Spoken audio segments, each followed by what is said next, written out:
आश्रम से उस बाज़ार तक। किस्त नंबर 4। वो जंग अज़ीम के अरूज का दौर था। जंग फैसला कुन मराहिल में दाखिल हो गई थी। ये कोई ढकी छुपी बात नहीं थी कि हिंदुस्तान में जर्मनी और जापान के जासूसों की तादाद बहुत बढ़ गई थी। कई हिंदुस्तानी जर्मनी और जापान के एजेंट बन गए थे।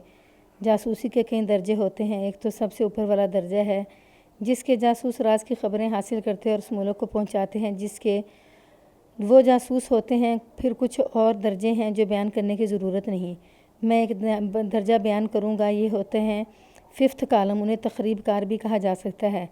उनका काम ये होता है कि जिस मुल्क से उन्हें तनख्वाह या अलाउंस मिलता है उस मुल्क का प्रोपोगंडा ऐसे करते हैं जैसे वो फरिश्तों का मालिक हो। उनका दूसरा काम ये होता है, मसलन जापानियों ने बर्मा पर कब्ज़ा कर लिया था। जापान के हिंदुस्तानी एजेंटों ने हिंदुस्तान में जापानी फ़ौज की ऐसी बातें फैलाना शुरू कर दी थी जैसे जापानियों में माफूकुल फितरत ताकत हो। मसलन जापान के हिंदुस्तानी एजेंटों ने आम लोगों पर ही नहीं बल्कि अंग्रेज़ों की इंडियन आर्मी पर भी जापानी फ़ौज की दहशत तारी कर दी थी। मेरा ख्याल था कि मकतूल अगर जापानियों का एजेंट बन गया था तो उसके ज़िम्मे 5th कॉलम का ही काम होगा। उसकी हैसियत ऐसी नहीं थी कि बालाई या फ़ौजी हलकों से राज हासिल करके जापानियों को देता। 5th कॉलम दरअसल दुश्मन का नफसियाती हमला होता है। मकतूल के भाई ने यह बात यकीनी तौर पर नहीं कही थी कि मकतूल जापानियों का एजेंट बन गया था। उसे शक था। मकतूल के दोस्त लियाकत अली के मुतल्लिक मकतूल के भाई ने यह नहीं कहा था कि लियाकत अली जापानियों का एजेंट था। उसने कहा था कि लियाकत अली ने मकतूल को ख़राब किया था। मैं ऊपर एक ख़ास बात लिखना भूल गया हूँ, वो मैं सुनाता हूँ। मैंने लियाकत अली से कहा था कि उसने इस ख़त में मकतूल को कुछ धमकियाँ दी हैं। वो ये बताया कि मकतूल ने क्या किया था। उसके जवाब में लियाकत अली ने कहा था कि इसका मतलब सिर्फ ये था कि वो अपनी बीवी को उस तरह ना उजाड़े और एक हिंदू बेवा के पीछे अपना घर बर्बाद ना करे। बेवा भी ऐसी कि जिसके 2-3 आदमियों के साथ गलत ताल्लुकात रह चुके थे। लियाकत अली ने कहा था कि उसने मकतूल को धमकी नहीं दी बल्कि ये लिखा था कि उसने अपना घर उजाड़ा तो उसका अंजाम बहुत बुरा होगा। बहरहाल लियाकत अली ने हमें कायल कर लिया था कि उसने मकतूल को एक मुखलिस दोस्त की हैसियत से बातें लिखी और उसे अंजाम से डराया था। मकतूल के बड़े भाई ने भी लियाकत अली जैसी बातें की और कहा कि वो मकतूल को डराता रहता था कि वो एक गैर मज़हब लड़की के पीछे अपना घर बर्बाद ना करे, वरना एक दिन वो ऐसा पछताएगा कि इसके हिस्से में सिर्फ तबाही आएगी और वो ज़िंदगी को खुशहाल नहीं देख सकेगा। मैंने मकतूल के बड़े भाई से मकतूल के सालों के मुतल्लिक पूछा कि वो कैसे लोग हैं।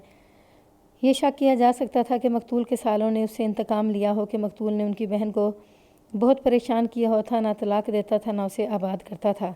मकतूल के भाई ने बताया कि उन लोगों पर तो शक किया ही नहीं जा सकता क्योंकि वो मरे मीटे से और बड़े ही भले आदमी हैं। उसने कहा कि उन भाइयों पर उसे रहम आता है कि वो मिन्नत समाजत के सिवा कुछ भी नहीं कर सकते। मकतूल के घर से हम कुछ शक व शुबा लेकर निकले लेकिन सुराग वाली कोई बात नहीं थी। हम जब वहाँ से वापस आ रहे थे तो इंस्पेक्टर क्लार्क ने कहा कि हो सकता है मकतूल को हिंदुओं ने ही कत्ल किया हो क्योंकि उसने उनकी बेवा लड़की के साथ दोस्ती लगा ली थी और उसे मुसलमान करने की कोशिश में था। मैंने उसका ये शक यूँ रफ़ा कर दिया कि हिंदुओं ने इस बात पर उसे कत्ल करना होता तो वो अपनी लड़की को आश्रम में ना भेजते बल्कि मकतूल को कत्ल कर देते। अब लड़की दिल्ली के आश्रम में थी और मकतूल दिल्ली की एक मस्जिद का इमाम था। लेकिन लियाकत अली ने कहा है कि मकतूल को रानी दिल्ली में मिल गई है। इंस्पेक्टर क्लार्क ने मुझे याद दिलाया ये वारदात हिंदुओं ने ही की है और इसका बाइस रानी है। इंस्पेक्टर क्लार्क ने यह बात कहकर मेरे जहन में शक पैदा कर दिया। मैंने रानी के घर का एड्रेस मकतूल के बड़े भाई से ले लिया था। अगली सुबह हम वहाँ जा पहुँचे। रानी का बाप दुकानदार था, वो घर से जा चुका था। हमने उसके एक बेटे को इस दुकान पर भेजा कि उसे घर बुला लाए। लड़का दौड़ा गया और बाप को साथ ले आया। मैंने जब अपना और इंस्पेक्टर क्लार्क का तरफ कराया तो ये हिंदू दुकानदार थर-थर काँपने लगा और उसने हाथ जोड़ दिए, लेकिन कह कुछ भी न सका। उसके होंठ काँपते रह गए।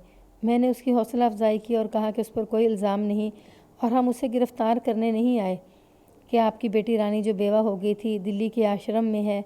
मैंने पूछा क्या उसका कोई सुराग मिला है। उसने कांपती हुई आवाज़ में पूछा वो मिल गई है। क्या वो आश्रम में नहीं है। इंस्पेक्टर क्लार्क ने पूछा। नहीं साहिब बहादुर, रानी के बाप ने जवाब दिया। मैंने उसे आश्रम में दाखिल करा दिया था लेकिन एक ही महीने बाद मुझे वहाँ से तहरीरी इतला भेजी गई कि रानी आश्रम से भाग गई है। फिर उसे कहीं तलाश नहीं किया। मैंने पूछा कहाँ तलाश करता जनाब। हिंदू ने जवाब दिया मैं दिल्ली आश्रम में गया था, उनसे पूछा था کہ وہ کب اور کس طرح بھاگی ہے، لیکن وہاں سے کوئی تسلی بخش جواب نہیں ملا۔ اتنا کہہ کر وہ چپ ہو گیا۔ اس پر رکت طاری ہو گئی تھی اور اس کے آنسو بہنے لگے تھے۔ روتی ہوئی آواز میں اس نے کہا، ہماری قسمت دیکھو جناب، اس کی شادی کی تو 1 سال ہی گزرا تھا کہ وہ بیوہ ہو گئی۔ میرے گھر رہی تو ہماری بہت بدنامی ہوئی۔ میں نے اسے آشرم میں اس لیے داخل کیا تھا کہ وہاں پنڈت اسے اپنے دھرم کے سبق دیں گے تو اس کا من راضی ہو جائے گا، لیکن وہ وہاں سے غائب ہوگی۔ میں یہ سمجھ کر چپ ہو گیا کہ وہ مر گئی ہے۔ میں نے پوچھا تو اس نے بتایا کہ اس نے اپنی بیٹی کی گمشدگی کی رپورٹ پولیس کو نہیں دی تھی۔ بات یہ ہے کہ ہندو بڑی خود غرض اور صفاک قوم ہے۔ یہ ہندو اندر سے خوش ہوا ہوگا کہ اس کی بیٹی لاپتہ ہو گئی ہے، اور وہ اس پر بھی خوش ہوا ہوگا کہ بیٹی اس کے گھر میں واپس نہیں آ گئی، ورنہ پھر اس کی بدنامی کا باعث بنتی۔ ہندو بنیے پیسے پر مرتے ہیں، انہیں نیک نامی اور بدنامی سے کوئی غرض نہیں ہوتی، پیسہ بچنا چاہیے۔ رانی کے باپ کو رانی کی گمشدگی پہ یہ خوشی بھی ہوئی ہوگی کہ بیٹی کی گمشدگی سے اس کے گھر کے اخراجات میں ایک فرد کی بچت ہو رہی ہے۔ لالا جی، میں نے کہا، آپ کی بیٹی کی دوستی ایک مسلمان کے ساتھ ہو گئی تھی، کیا آپ کو اس دوستی کا پتہ چل گیا تھا؟ جی مہاراج جی، اس نے جواب دیا، مجھے پتہ چل گیا تھا، اسی لیے میں نے بیٹی کو آشرم میں داخل کرا دیا تھا۔ اس سے پہلے آپ کو ایک اور بات کا بھی پتہ چلا ہوگا، میں نے کہا۔ وہ بات یہ ہے کہ آپ کی بیٹی نے 2-3 اور آدمیوں کے ساتھ بھی غلط قسم کا تعلق پیدا کر لیا تھا۔ اس وقت آپ نے اپنی بیٹی کو آشرم میں داخل کرانے کی کیوں نہیں سوچی؟ کیا بتاؤں مہاراج، اس نے بڑی ہی پریشانی کے لہجے میں جواب دیا، مجھ جیسا بدقسمت باپ اور کون ہو سکتا ہے؟ مجھے سب کچھ پتہ چلتا رہا، لیکن بیٹی بے لگام ہو گئی تھی۔ وہ میری بات پر تو دھیان دیتی ہی نہیں تھی۔ بھائیوں نے اسے مارا پیٹا تو بھی وہ باز نہیں آئی۔ سچی بات تو یہی ہے جناب، اس نے ایک مسلمان کے ساتھ ویسی ہی دوستی لگا لی تو مجھے بہت دکھ ہوا، اور اس طرح کے تو ہمارا دھرم بھی بھرشٹ ناپاک ہو گیا ہے۔ میرے کانوں میں یہ بات بھی پڑی کہ میری بیٹی اس مسلمان کے کہنے پر مسلمان ہو رہی ہے۔ پھر میرے پاس 2 ہندو آئے اور انہوں نے مجھے یہ مشورہ دیا کہ بیٹی کو دلی آشرم میں داخل کرا دو، ورنہ یہ مسلمان ہو جائے گی اور مسلمان کی بیوی بن کر ہم سب کے سامنے پھرتی رہے گی۔ میں نے ان کی بات مان لی اور بیٹی کو دلی آشرم میں چھوڑ آیا۔ تو کیا آپ کی بیٹی کا وہ مسلمان دوست یہی ہے؟ انسپکٹر کلارک نے پوچھا۔ میں تو اسے جانتا ہی نہیں تھا، رانی کے باپ نے جواب دیا، اسے کبھی دیکھا بھی نہیں تھا اور مجھے بالکل علم نہیں کہ وہ یہاں ہے یا کہیں چلا گیا ہے۔ میں نے اور انسپکٹر کلارک نے اس پر بہت جرا کی اور سوال و جواب کا سلسلہ خاصی دیر تک چلایا۔ ہم یہ معلوم کر رہے تھے کہ اسے یہ معلوم ہے یا نہیں کہ مقتول اس کی بیٹی کا دوست تھا۔ اس کی باتوں سے اور ہمارے سوالوں کے جوابوں سے پتہ چلتا تھا کہ وہ مقتول کو نہیں جانتا تھا۔ ہم بڑی اچھی طرح چھان بین کر کے وہاں سے واپس آ گئے اور اسی روز گاڑی میں بیٹھے اور واپس دلی پہنچ گئے۔ ہم اگلے روز آشرم میں چلے گئے اور یہ بتا کر کہ ہم پولیس کے افسر ہیں وہاں کے پنڈت انچارج سے ریکارڈ طلب کیا۔ رانی کے باپ نے رانی کے داخلے کی جو تاریخ اور جو مہینہ بتایا تھا اس کے مطابق رجسٹر دیکھا تو رانی کا نام موجود تھا۔ پنڈت سے پوچھا تو اس نے بتایا کہ 1 ہی مہینے بعد یہ لڑکی آشرم سے غائب ہو گئی تھی۔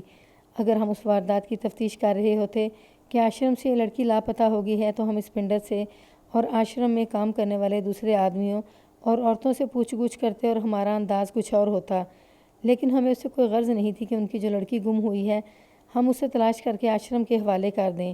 آشرم والوں نے رانی کے باپ کو تحریری اطلاع دے دی تھی کہ ان کی لڑکی لاپتہ ہو گئی ہے، اور پھر انہوں نے رجسٹر پر لکھ دیا تھا کہ لڑکی لاپتہ ہے۔